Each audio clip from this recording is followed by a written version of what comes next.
We turn finally to our discussion of the transactions treatment for purposes of bank regulatory capital.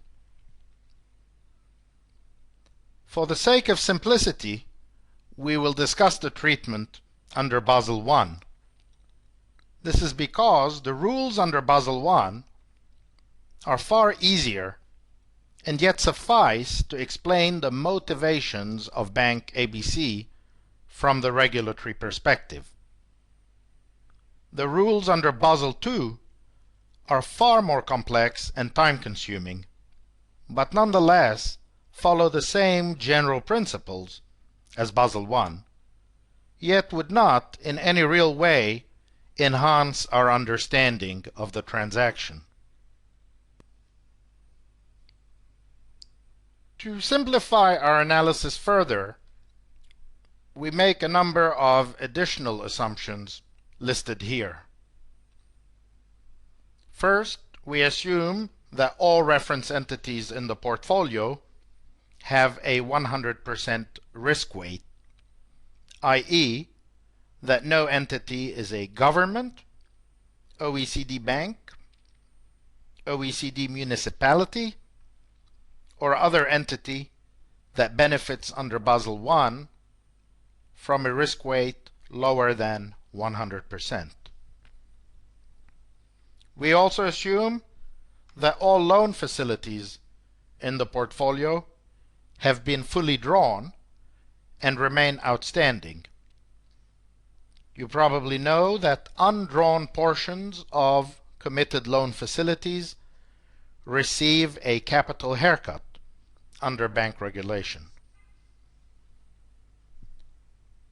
We further assume that the loan portfolio sits in Bank ABC's accrual book and not in the trading book, for which different rules would apply. And finally, we remind you that a bank's minimum capital ratio must exceed 8% of its aggregate risk-adjusted assets, defined to mean for each asset its size multiplied by its risk weight. More formally, we write this as minimum capital requirement must equal or exceed 8% times sigma, the sum of AI, the size of the asset, multiplied by RWI, the risk weight of that asset. We now list each of the risk weights relevant to evaluating the capital treatment of the transaction from Bank ABC's perspective. Claims on or guaranteed by OECD governments or collateralized by OECD government paper, risk weight 0. Claims issued by or guaranteed by OECD banks, risk weight 20%. As mentioned before, loans in Bank ABC's portfolio, 100% risk weight. And finally, first loss tranche of securitized paper, 1,250% risk weight. This last risk weight, which must have seemed very high indeed, is unique to first loss tranches of securitizations and is designed to give rise to a capital requirement of 100% when it is multiplied by the 8% minimum capital requirement. In essence, this reflects the regulator's view that first loss tranches are so risky that only a 100% capital requirement is appropriate for them. The slide which appears here allows us now to calculate for Bank ABC its capital requirements for the portfolio before and after the transaction is implemented.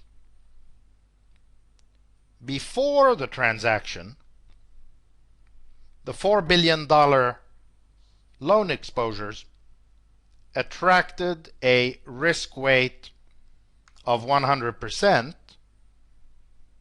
so the minimum capital required was 320 million, as shown in cell H8.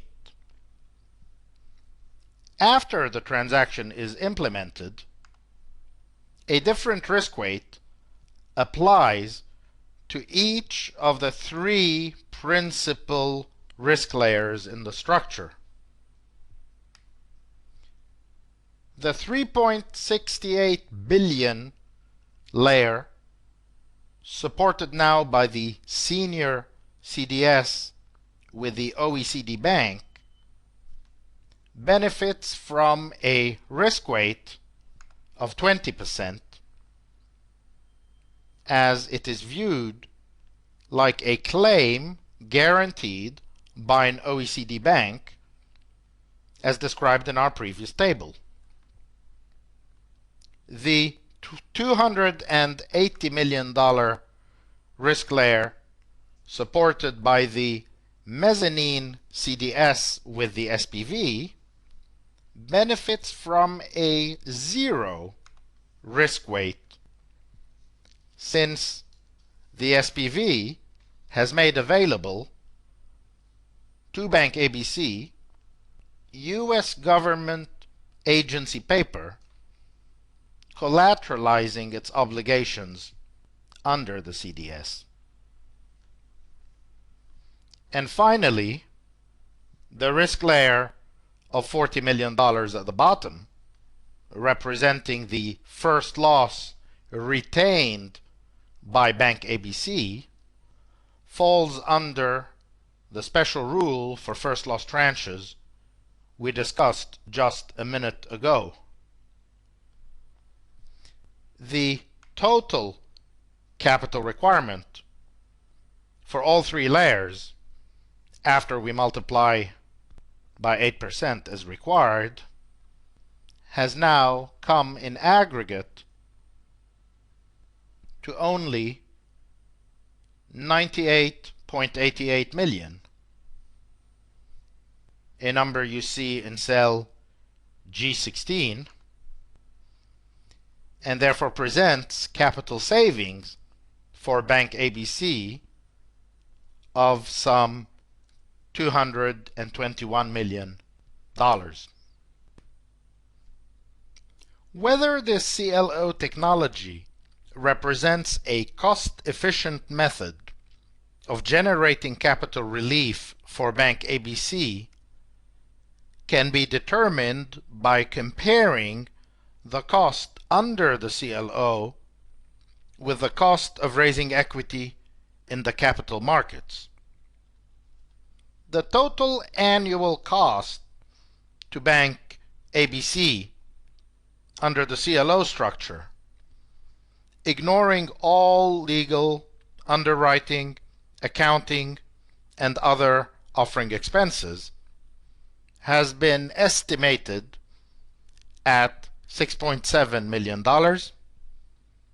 This amount being calculated as 108 basis points times $280 million for the mezzanine CDS, plus 10 basis points times $3.68 billion for the senior CDS. The cost of issuing common shares in the capital markets, ignoring again legal, underwriting, accounting, and all other offering expenses, is not easy to determine with precision and varies with market conditions, interest rates, and many other factors. Applying, however, the capital asset pricing model, in recognition of its simplicity, we can estimate a cost of common equity of 9.5%, subject to the assumptions listed in this table, which include a 10% long-term equity market return, a beta for the equity of Bank ABC of 0.9, and a 5% long-term risk-free rate.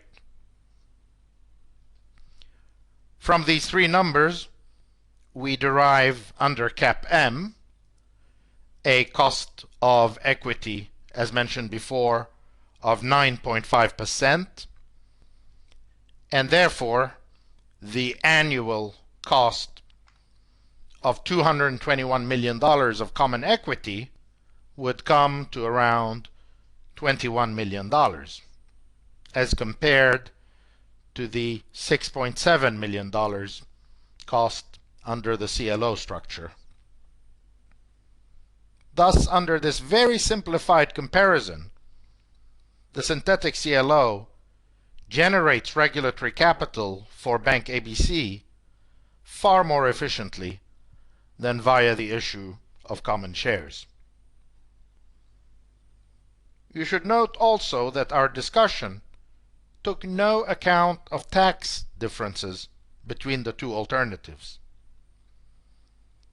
Those in most jurisdictions would further favor the synthetic CLO, since the premiums paid under the CDS contracts would normally be tax deductible, while the cost of equity normally is not tax deductible.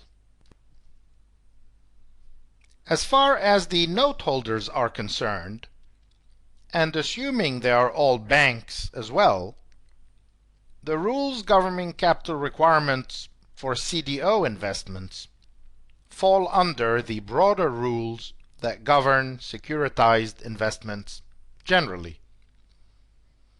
These rules are summarized in the table you see here and provide a number of alternative answers that depend on whether the investor has adopted the standardized approach under Basel II, which is the simpler one intended for less sophisticated institutions, or the internal ratings-based approach intended for the more sophisticated institutions.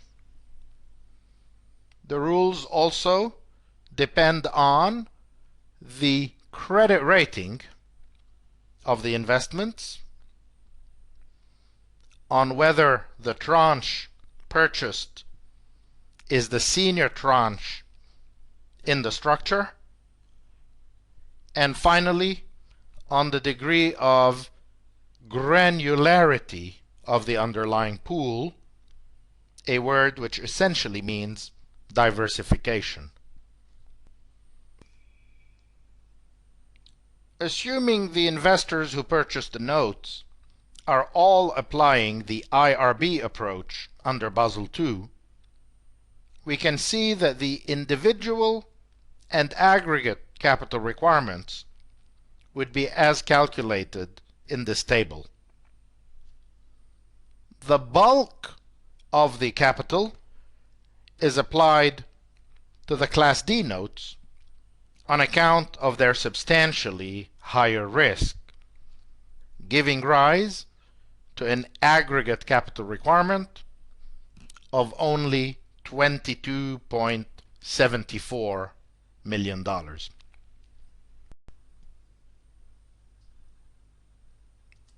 This leaves only the OECD bank, for whom the capital treatment is harder to describe in brief, since the senior CDS position is usually allocated into the trading account for which the capital treatment would take a great deal of time to describe in detail.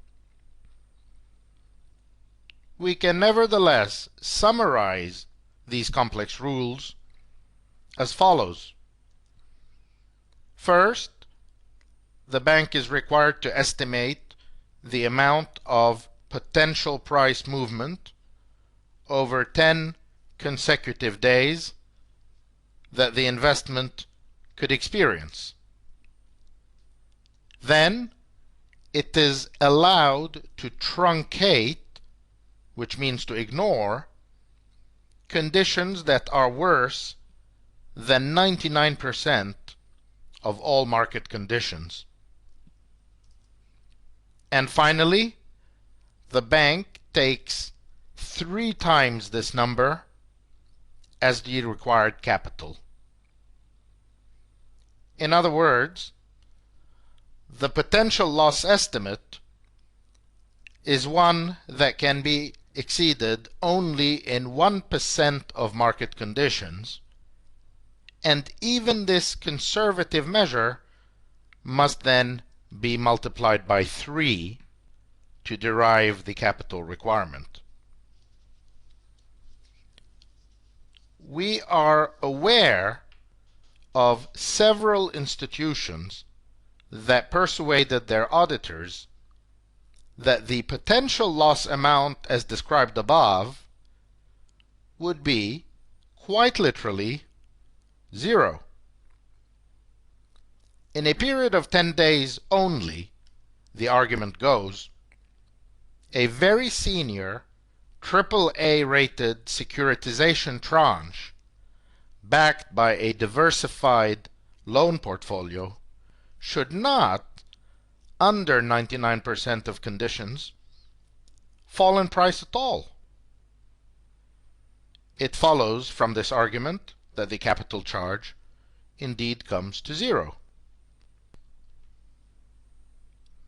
As the final step in our capital analysis, we compare on this slide the total capital required before and after the implementation of the transaction for all the banks involved in aggregate, and find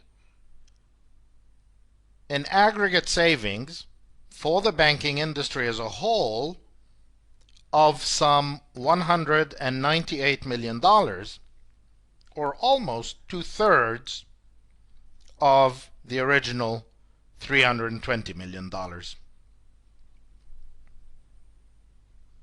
Some would question how it is possible for a transaction that has merely redistributed a defined quantum of risk across a number of different financial institutions to generate such significant capital savings for the system as a whole without any actual system-wide reduction in the total risk.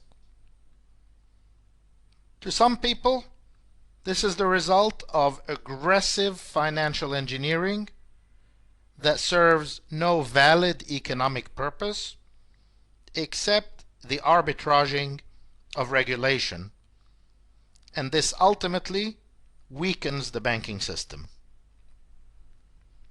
To other people, it is in fact the original rules themselves, and in particular the flat 8% requirement for all corporate exposures under Basel I, irrespective of their credit rating or credit quality generally, that give rise to the capital savings opportunity.